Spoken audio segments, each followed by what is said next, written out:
நண்பர்கள் அனைவருக்கும் வணக்கம். சமீபத்தில் இந்த காணொளி என்னை ரொம்ப நெகிழ்ச்சி அடைய வச்சிருச்சு. ஒவ்வொரு பெத்தவங்களோட வாழ்க்கைய ஒரு பாடமாகவும் ஒரு படமாகவும் காட்டிருச்சு. இது ஒரு பனி பிரதேசம். -40 டிகிரியில நம்ம மூச்சுற காத்தே பனிக்கட்டியா மாறுற இடத்துல இந்த கழுகு தன்னோட 2 முட்டைகளை அடகாத்து அது குஞ்சுகளா பொறிச்சு அதை எப்படி காப்பாத்துது அப்படிங்கிற ஒரு பாடத்தை தான் இந்த காணொளி விளக்குது. இந்த கழுகு இந்த முட்டைகளை 30-40 நாளைக்கு அடகாக்கணும். அப்படி அடகாக்குற இந்த 40 நாள்ல அது ஒரு அரை மணி நேரம் கூட தண்ணி குடிக்கிறதுக்கோ உணவு சாப்பிட்றதுக்கோ வெளியில போறதில்லை. ஏன்னா அப்படி போச்சுன்னா அந்த முட்டையோட ஹீட் கம்மியாயிரும், குஞ்சுகளா பொறிக்காது. ஸோ இது ஒரு தவ வாழ்க்கை. இதை பார்த்தீங்கன்னா உங்களுக்கே தெரியும், பனி சூழ்ந்து இருக்கு. இப்படி ஒரு தவ வாழ்க்கை தான் ஒவ்வொரு பெத்தவங்களும் மேற்கொண்டு இருக்கிறாங்க அப்படிங்கிறத நம்ம குழந்தைகளுக்கு புரிய வைக்கணும். நம்மளை பெத்தவங்க எவ்வளவு கஷ்டப்பட்டாங்க அப்படிங்கிறது நம்மளுக்கு இப்ப பெத்தவங்க ஆனதுக்கு அப்புறம் தான் ஓரளவு புரியுது. ஆனா இப்ப இருக்கிற குழந்தைகளுக்கு அந்த புரிதல் கூட இருக்காது. ஏன்னா நாம எவ்வளவு கஷ்டப்பட்டோம் அப்படிங்கிறது நம்ம குழந்தைகளுக்கு கத்துக் கொடுக்கறது ரொம்ப ரொம்ப முக்கியம்.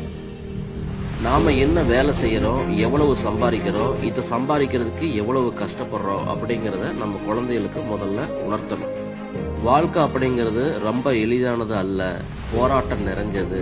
எங்களை மாதிரியே எதிர்காலத்துல நீயும் போராடித்தான் வாழணும் அப்படிங்கறத நம்ம குழந்தைகளுக்கு உணர்த்திடணும். இந்த காணொளிய என்னோட பசங்களுக்கு காட்டி சொன்னது இதுதான். இந்த 2 முட்டைகளை நீங்களா நினைச்சுக்கீங்க. எப்படி இந்த முட்டைகளை இந்த கழுகு அடைகாத்து குஞ்சுகளை பொறிச்சு இப்ப அந்த குஞ்சுகளுக்கு உணவை ஊட்டிக்கிட்டு இருக்கோம், அதே மாதிரிதான் உங்களையும் நாங்க வளர்த்தோம். இந்த பறவையோட வேலை எப்ப முடியுது அப்படின்னா, குஞ்சுகள் ரெக்க முளைச்சு கூட்டை விட்டு பறந்துருச்சுன்னா வேலை முடியுது.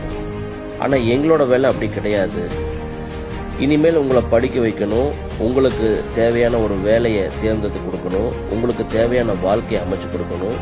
நீங்க தனியா ஒரு வாழ்க்கையை அமைச்சு கொடுத்ததுக்கு அப்புறமும் உங்க பேர பிள்ளைகளை நாங்க பாத்துக்கணும். இந்த மாதிரிதான் எங்களோட பெத்தவங்க எங்களை பார்த்துக்கிட்டு இருக்காங்க. அவங்கள மாதிரிதான் நாங்களும் செய்வோம், எங்களை மாதிரிதான் நீங்களும் செய்யணும்.